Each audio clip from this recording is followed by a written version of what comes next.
प्रदेश के आगरा जिले के पिनाहट कस्बे के नयापुरा मोहल्ले में करण सिंह का परिवार रहता था। करण सिंह सूरत में एक साड़ी फैक्ट्री में नौकरी करता था और अपने परिवार की जिम्मेदारियों को बखूबी निभा रहा था। परिवार में उसकी पत्नी यशोदा और 2 बच्चे थे। साथ ही उसका छोटा भाई भानु सिंह भी उनके साथ रहता था। सब कुछ सामान्य चल रहा था। 18 नवंबर को फैक्ट्री से छुट्टी लेकर करण अपने घर आया। 29 नवंबर 2024 की शाम करीब 4 बजे जब करण बाजार में घर का सामान खरीदने गया था, उसी समय उसका 9 साल का बेटा रौनक, जो घर के बाहर खेल रहा था, अचानक लापता हो गया।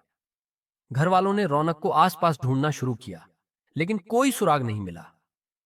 रौनक की मां यशोदा का रो रोकर बुरा हाल था। उसने तुरंत करण को फोन कर बेटे के गायब होने की खबर दी। करण सामान छोड़कर भागता हुआ घर पहुंचा और रौनक की तलाश में जुट गया। जब हर जगह तलाश करने के बाद भी कोई जानकारी नहीं मिली, तो करण ने पुलिस को सूचना दी। यशोदा ने पुलिस को बताया कि शाम 5 बजे तक रौनक घर के बाहर खेल रहा था, लेकिन फिर अचानक गायब हो गया। पुलिस ने बच्चे को ढूंढने के लिए गहन जांच शुरू की और गांव के कुओं और नालों तक में तलाशी ली, लेकिन 2-3 दिन बीत जाने के बाद भी रौनक का कोई सुराग नहीं मिल सका।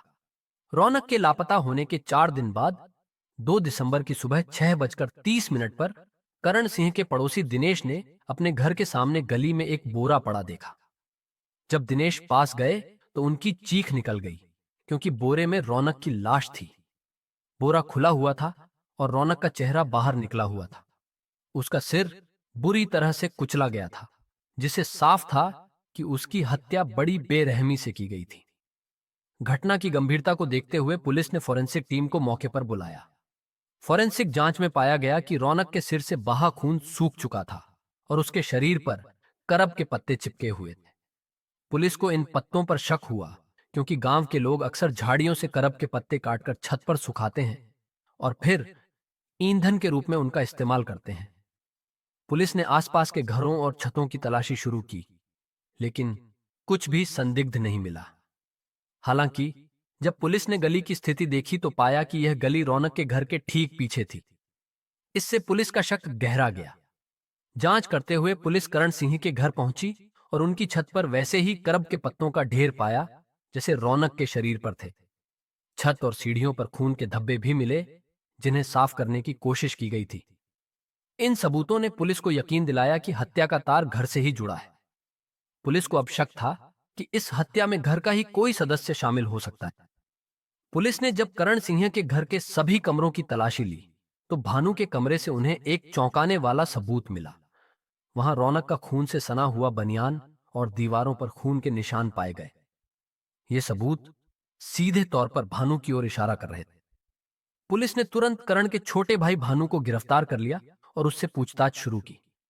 शुरुआत में भानु पुलिस के सवालों के संतोषजनक जवाब नहीं दे पाया, लेकिन सख्ती से पूछताछ करने पर वह टूट गया और सच उगल दिया।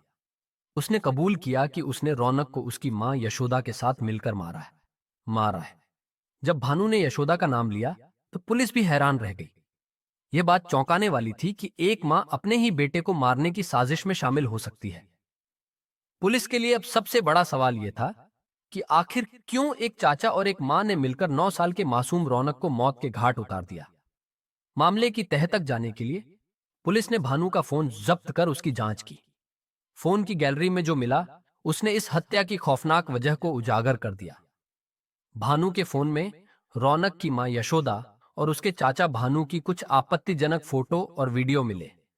इससे साफ हो गया कि यशोदा और भानु के बीच अवैध संबंध थे।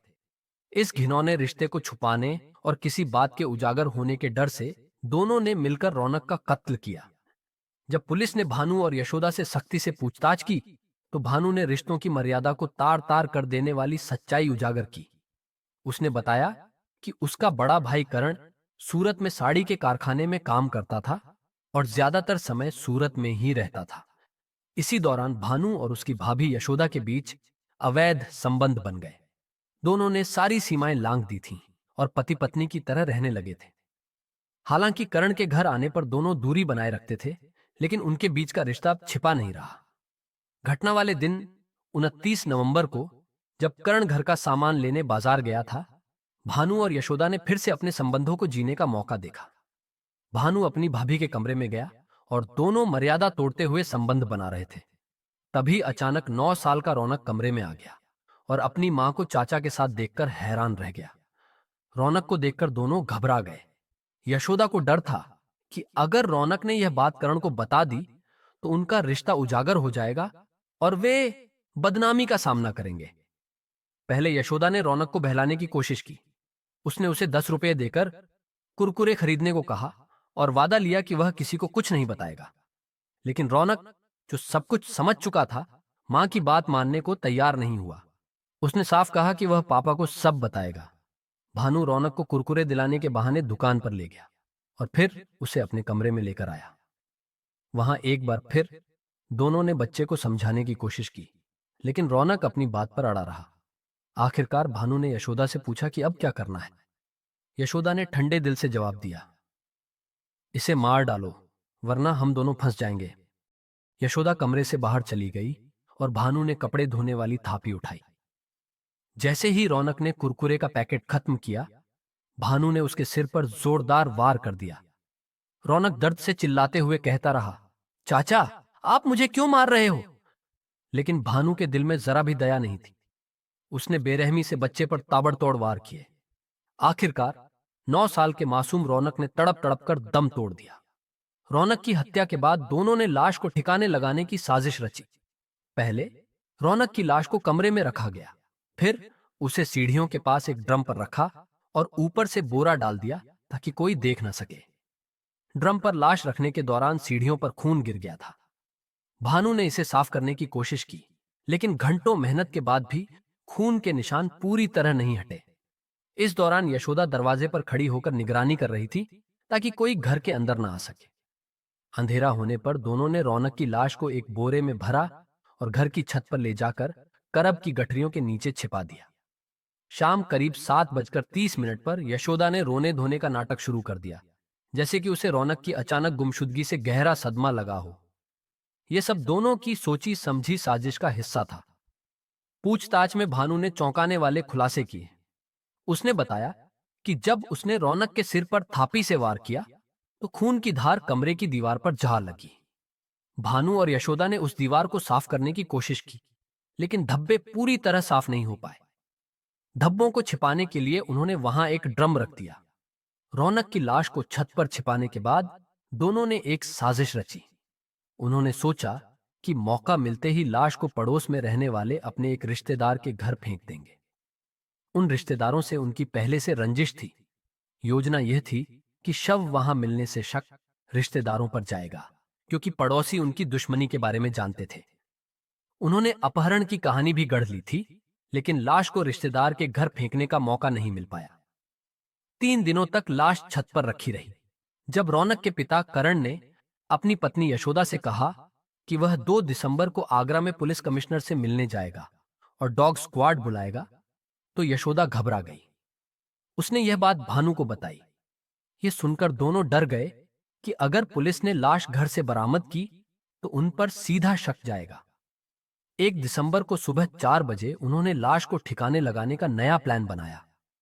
यशोदा मोबाइल चार्जिंग के बहाने घर से बाहर निकली और छत पर पहुंच गई। भानु मकान के पीछे गली में खड़ा हो गया। यशोदा ने रौनक की लाश को रस्सी से बांधकर नीचे उतारा, जिसे भानु ने पकड़ लिया। फिर यशोदा भी गली में आ गई। उन्होंने बोरे का मुंह खोल दिया और लाश गली में छोड़कर घर लौट आए। सुबह जब पड़ोसियों ने लाश देखी तो हड़कंप मच गया। अपने बेटे का शव देखकर यशोदा और भानु ने रोने का नाटक किया।